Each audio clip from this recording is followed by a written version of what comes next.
মানুষের প্র্যাকটিক্যালি মুক্তি হয় না। আমার এই আত্মা বহু জন্মান্তর মানে লক্ষবার এমন হয়েছে, জন্ম হয়েছে। হয়তো লক্ষবার যে আমি মনুষ্যজনই পেয়েছি সেটা প্রসঙ্গ না, সেটা কীট পতঙ্গ, পশু, নর, খাদ্য, ভূত, পিশাচও হতে পারে। তা মনুষ্যজনিতে আমি জন্মগ্রহণ করেছি, মানে সোজা কথা সাজা ভোগ করতে করতে করতে করতে লাস্ট স্তরে হয়তো কোনো মহাপুরুষের সান্নিধ্যে বা কোনো দেবতার সান্নিধ্যে বা ভগবানের সান্নিধ্যে সেই কর্মটা করেছি যে ভগবান অনেক অন্যায় করেছি, সেই জনি থেকে একবার মুক্তি দাও, সে মনুষ্য জনিতে আমি যাতে জন্মগ্রহণ করে আবার আমার মানব জীবন সাকসেস করতে পারি, তোমায় সিদ্ধি লাভ করতে পারি। কিন্তু আমরা এই জন্মে জন্মগ্রহণ করার পরবর্তী অন্যায় অনাচার অবিচার অনেক কিছু করে থাকি। মানে আসরিক প্রবৃত্তির মাইন্ড, একে মারতে হবে, একে ধরতে হবে, এর ক্ষতি করতে হবে, এর সম্পত্তি লুট করে নিতে হবে, এর সমস্যা করতে হবে।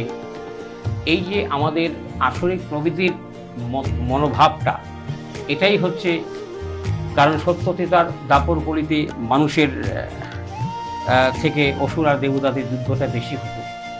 অনেকে বলে থাকে আমার কাছে, অনেকে এসে যে প্রশান্ত দা এই যুগের কোনো অসুর নেই। তা মানুষের আসরিক চরিত্র ক্যারেক্টারটাই সবচাইতে বড় ব্যাপার। তা ওই অসুরের আত্মাগুলোই মানব দেহেতেই জন্মগ্রহণ করেছে, যার জন্য তাদের ভিতরে হিংস্র পরায়ণ একটি ভাব আছে যে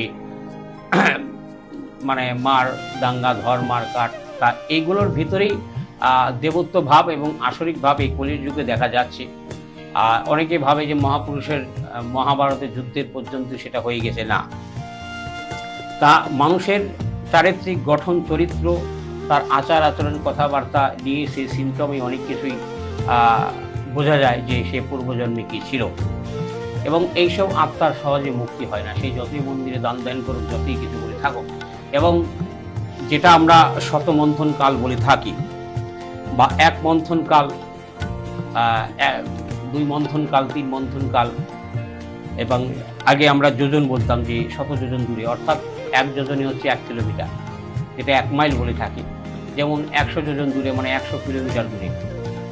এবার শতমন্থনকাল, গীতায় অনেক কিছু আসে যে 1 কল্পকাল এবং মন্থনকাল। তা কল্পকাল হচ্ছে লক্ষ বছর, আর মন্থনকাল হচ্ছে কোটি বছর।